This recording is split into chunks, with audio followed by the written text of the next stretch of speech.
Bonjour à tous et à toutes.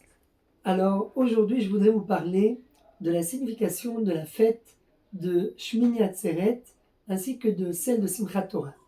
A priori, lorsqu'on analyse ces deux journées, eh bien, on voit qu'il y a en fait comme un jumelage entre ces deux journées.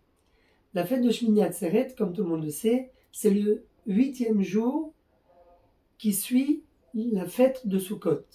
C'est une fête indépendante en elle-même qui représente euh, un jour complètement individuel qui est indépendant de la fête de Sukkot, mais la question qui se pose, eh bien, c'est pourquoi les Chachamim ont-ils décidé d'instituer ce même jour de Shmini Atzeret, qui est donc le 8e jour depuis le début de la fête de Sukkot, pour fêter la fin de la Torah, pour fêter euh, le, la fin de l'étude de la Torah, la fin de la lecture de la Torah qu'on a lue pendant toute une année.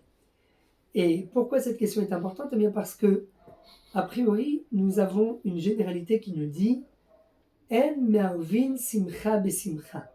On ne peut pas mélanger une joie avec une autre joie. Et pourquoi cette question est importante? Eh bien parce que lorsqu'on analyse dans le cadre de l'histoire du peuple juif, eh bien on voit que déjà à l'époque de l'inauguration du premier temple, eh bien Shlomo Améler, Salomon, le roi Salomon, qui était le fils de David Améler, avait lui-même institué de terminer l'inauguration du temple, du premier temple, en plein pendant les fêtes. Alors, une première fois, eh bien, il a commencé l'inauguration du temple pendant 7 jours, et après encore une fois pendant 7 jours. Et, et ces 2 semaines, en fait, eh bien, ont chevauché à la fois sur la fête de Yom Kippour, mais également sur la fête de Sukkot et de Shmini Atzeret. Et les deux questions qui méritent d'être posées, eh bien, c'est d'abord par rapport à la première fête, par rapport aux premiers 7 jours d'inauguration, eh bien, en plein milieu de ces 7 jours d'inauguration, il y a eu la fête de Yom Kippour, et au milieu de cette fête de Yom Kippour, eh bien, le Tanakh nous raconte, la Bible nous raconte que le peuple d'Israël n'a pas jeûné cette année-là. Alors, comment expliquer qu'un peuple entier ne jeûne pas le jour de Yom Kippour? Mais a priori, c'est impossible. Tout ça pour l'inauguration du temple à Jérusalem. Comment expliquer ce genre de difficulté? Et la deuxième question, c'est comme nous l'avons dit, par rapport à mélanger une joie avec une autre, eh bien, la fin de l'inauguration du temple à Jérusalem a chevauché sur le 8e jour, la fête de clôture qu'on appelle Shmini Atzeret. Et donc, en réalité, eh bien, on voit de nouveau que, a priori, Shlomo Améler s'est permis de mélanger et de jumeler deux joies l'une avec l'autre. Donc, comment a pu-t-il se permettre, s'autoriser de mélanger ces deux joies ensemble? Alors, pour bien comprendre la réponse à ces deux questions, eh bien, il faut d'abord revenir à l'exemple, la métaphore qu'emploient les Chachamim au sujet du rapport qui existe entre Akadosh Baruch Hu et nous-mêmes. Nos sages nous disent que le rapport qui existe entre Dieu et son peuple, eh bien, ressemble tout à fait au rapport qui existe entre un homme et une femme. C'est cette union parfaite qui va s'exprimer à travers à travers la construction du temple dans lequel Akadosh Baruch Hu va faire résider la présence divine. En faisant résider la présence divine, eh bien, c'est comme si, en quelque sorte, il s'unissait directement à nous, puisqu'il n'y a pas d'autre lieu où nous pouvons nous unir, Akadosh Baruch Hu et nous-mêmes, la Knesset Israël, le peuple d'Israël, il n'y a pas de meilleur endroit que le temple où Akadosh Baruch Hu va faire résider sa sainteté au milieu de nous. Seulement, la question est bien de savoir au niveau de cette sainteté qui va résider au sein de nous. Est-ce qu'on peut comparer cette présence divine qui va résider au sein de nous comme la présence, l'union qui existe au moment des fiançailles ou bien l'union qui existe au moment du mariage? Alors, il est bien évident qu'il y a une grande différence entre les fiançailles et le mariage. Au moment du fiançailles, un homme et une femme ne peuvent pas consommer leur mariage puisqu'ils ne sont que fiancés. Ils ne peuvent pas encore profiter en quelque sorte l'un de l'autre. Il n'y aura que à partir du mariage que là, il pourra y avoir une union parfaite entre le mari et la femme. Mais avant cela, eh bien, même si l'un est destiné à l'autre, il ne peut pas y avoir une fusion totale entre les deux membres du couple. Et la question est donc de savoir qu'est-ce qui s'est passé exactement au moment de l'inauguration du premier temple à l'époque du roi Salomon. Est-ce que cette inauguration a fait fonction de fiançailles, ou bien au niveau du rapport entre Akadosh Baruch Hu et nous, ou bien a fait fonction de mariage entre Akadosh Baruch Hu et nous? Alors, à ce sujet, on trouve deux Gemarot, deux endroits dans le Talmud où on nous dit a priori deux choses qui sont tout à fait contradictoires. La première Gemara, dans le traité de Yevamot, nous dit que l'époque du premier temple, ça ressemblait à des fiançailles. Tandis que la deuxième Gemara, qui se trouve dans le traité de Yoma, nous dit que l'époque du premier temple ne ressemblait pas à l'union telle qu'elle existe au moment des fiançailles, mais l'union d'un mariage. Alors, qui est-ce qu'il faut croire, comme qui trancher? Comme la Gemara dans Yevamot qui nous dit que l'époque du premier temple c'était des fiançailles, ou comme la Gemara dans le traité de Yoma qui nous dit que l'époque du premier temple c'était comme un mariage. Alors, pourquoi fiançailles ou pourquoi mariage? Le traité de Yevamot nous dit une généralité très simple. Elle nous dit lorsque il y a des fiançailles, s'il y a des fiançailles sans festin, il ne peut pas y avoir de véritable joie. Pourquoi? Parce que, comme on l'a dit tout à l'heure, étant donné qu'on ne peut pas consommer le mariage, la seule chose qui peut réjouir, c'est le festin lui-même. À part le festin, il n'y aura rien du tout, rien n'aboutira, puisque au lendemain des fiançailles, chacun retourne dans sa maison respective en attendant la venue du mariage. Donc, sans festin, il ne peut pas y avoir de joie. Tandis qu'un mariage, même s'il n'y a pas de festin, nous disent les Chachamim, il peut quand même y avoir de la joie. Pourquoi? Parce que à l'issue du mariage, automatiquement, les membres du couple vont pouvoir s'unir et cette union est l'expression parfaite de la joie.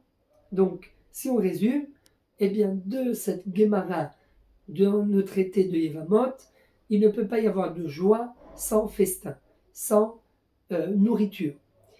Et donc, à partir de cette Gemara, comme on l'a dit tout à l'heure, l'époque du premier temple ressemble à des fiançailles entre Dieu et son peuple. Tandis que, d'après la Gemara dans le traité de Yoma, là, nous disent les sages, l'époque du premier temple ressemble à une alliance de mariage et non pas une alliance de fiançailles. Pourquoi? Parce que à l'époque de la construction du temple à Jérusalem par le roi Salomon, il y avait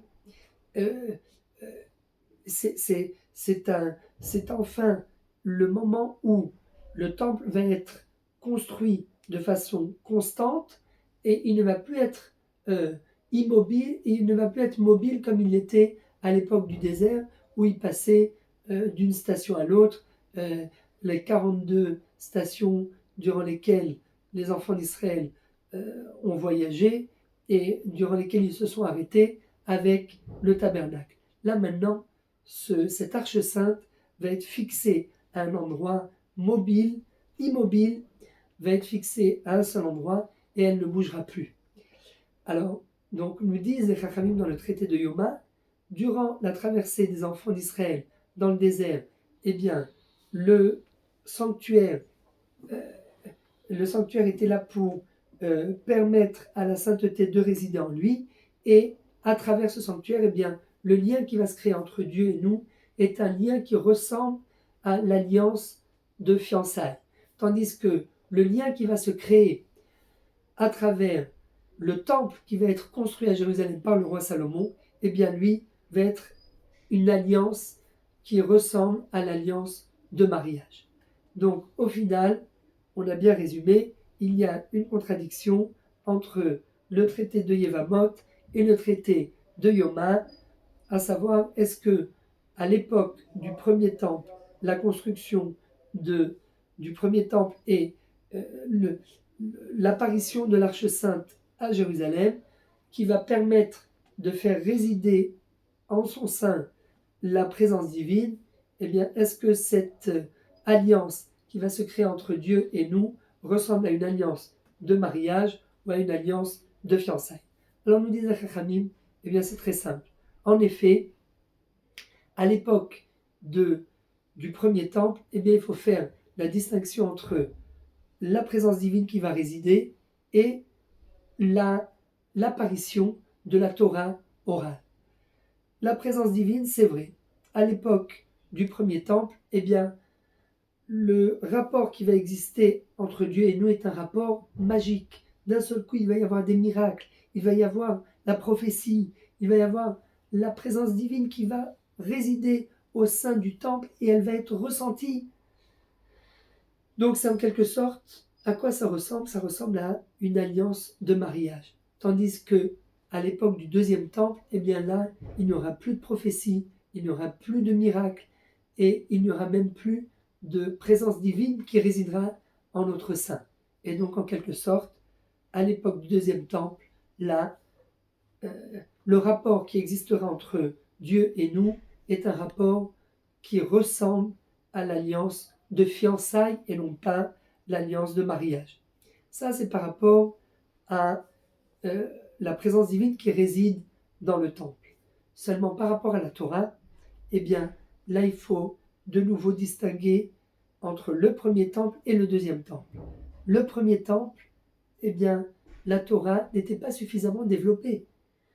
Il y avait à peine le début de la Mishnah, le début de toute la Torah orale, mais c'était encore le début du chemin.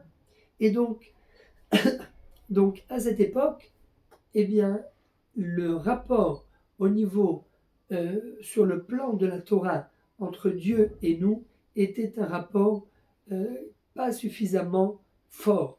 C'était un rapport qui était plus orienté sur la crainte et non pas sur l'amour. Alors qu'à l'époque du deuxième temple, eh bien là, on voit l'apparition à l'époque de Mordechai et Esther du don de la Torah, du renouvellement du don de la Torah, grâce à Esther et Mordechai, qui vont prendre sur eux la Torah et qui vont en quelque sorte arriver à un niveau d'union entre Dieu et nous qui ressemble à l'union du mariage. Une véritable union grâce à l'apparition de la Torah orale. Alors, nous disent les Chachamim d'après ça, eh bien c'est très simple. Maintenant on comprend mieux. Comment se fait-il que, première question qu'on a posée, comment se fait-il qu'à l'époque de l'inauguration du temple à Jérusalem, tout un peuple va transgresser Yom Kippour et va se mettre à manger à Yom Kippour? Eh bien c'est parce que à l'époque du premier temple, en effet, il y avait la présence divine qui résidait parmi nous. Et donc, toute la raison d'être de la journée de Yom Kippour, c'est uniquement pour expier la faute du veau d'or. Parce que le jour de Yom Kippour, eh bien, Moshe Rabbeinu redescend du mont Sinaï avec les deuxièmes tables de la loi et il annonce à tout le peuple qui se trouve en bas du mont Sinaï, Dieu vous a pardonné la faute du veau d'or. Et depuis, le jour de Yom Kippour est resté une journée de commémoration qui rappelle en fait l'expiation des fautes. Mais à l'époque de la construction du temple à Jérusalem, eh bien, quel était le but de l'inauguration de ce temple? De faire résider enfin la présence divine sur terre au sein du peuple. Eh bien, ça, c'est la plus grande réparation du veau d'or. Si le veau d'or, qui est l'expression, le symbole de l'idolâtrie, qui va faire fuir la présence divine, eh bien, il est bien évident que lorsqu'on va reconstruire le temple, lorsqu'on va construire le temple et qu'on va transplanter l'arche sainte à Jérusalem, eh bien, cette arche sainte va être le symbole de l'apparition de la présence divine sur terre. Donc c'est la plus grande tikkun, c'est la plus grande réparation de la faute du veau d'or. Eh bien, il n'y a plus besoin de jeûner. C'est en quelque sorte l'envers de la médaille. Il n'y a plus besoin de jeûner puisque l'inauguration du temple vient expier, c'est une expiation en elle-même de la faute du veau d'or. Quant à la deuxième question qu'on a posée, comment se fait-il que Shlomo Ameler se soit permis de mélanger une simcha avec une autre simcha en continuant à inaugurer le temple, même pendant la fête de Sukkot, jusqu'au 8e jour de Sukkot, jusqu'à la fête de clôture? Eh bien, c'est bien ce qu'on disait, parce que à l'époque du premier temple, eh bien, c'était comme le rapport qui existait entre Dieu et nous ressemblait en fait au rapport qui existe entre un fiancé et sa fiancée. Un rapport qui est encore très abstrait. On ne peut pas encore consommer le mariage. Et donc, pour cela, d'abord il faut, comme on l'a dit, comme on l'a vu dans le traité de Yevamot, il faut organiser une séouda, cette séouda qui va, grâce à laquelle il va pouvoir y avoir la joie, et sans quoi il ne pourrait pas y avoir de joie, puisque on ne peut pas consommer le mariage. Et à part cela, eh bien, pourquoi ils se sont réjouis à cette époque? Ils se sont réjouis par rapport à l'apparition de la Torah orale. Et la Torah orale, eh bien, comme on l'a dit là aussi, c'était à l'époque le début du chemin de la Torah orale, et donc le rapport qui va exister sur le plan de la Torah entre Dieu et nous, qui acceptons sa Torah, eh bien, est un rapport d'engagement comme les fiançailles et non pas comme le mariage. Et c'est pour cette raison que, au final, eh bien, ce ne sont pas deux smachot, mais comme on l'a dit au début, ça ne forme qu'une seule simcha, qu'une seule joie, parce que la joie du 8e jour et la joie du 8e jour de Shmini Atzeret et la joie de l'inauguration du Mikdash, eh bien c'est par rapport à la Torah orale, que nous allons maintenant, à partir de l'époque du premier temps, que nous allons inaugurer. Et donc, à partir du moment où ce n'est qu'une seule joie, eh bien, il n'y a pas de contradiction. Parce que pour pouvoir faire résider la présence divine qui vient d'en haut, eh bien, il faut rédiger la Torah orale qui vient d'en bas. Et c'est de cette façon-là que l'alliance va se créer entre Dieu et nous-mêmes. Dieu qui fait résider sa présence divine et nous qui allons rédiger la Torah orale qui vient des hommes, mais qui est la plus grande preuve d'amour, qui est le plus grand engagement vis-à-vis d'Akadosh Baruch Hu, comme quoi on l'accepte comme Dieu et comme quoi on accepte ses lois sur nous, exactement comme une femme qui accepte les règles du mariage sur elle.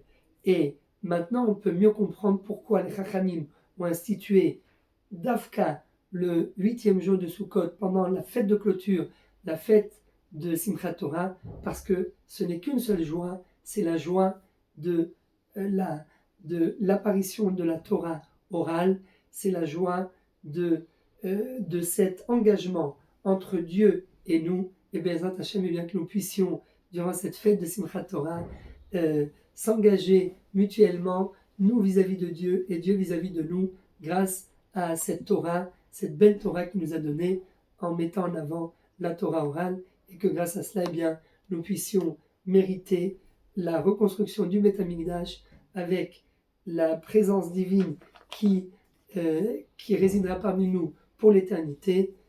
À très bientôt, Chag Sameach.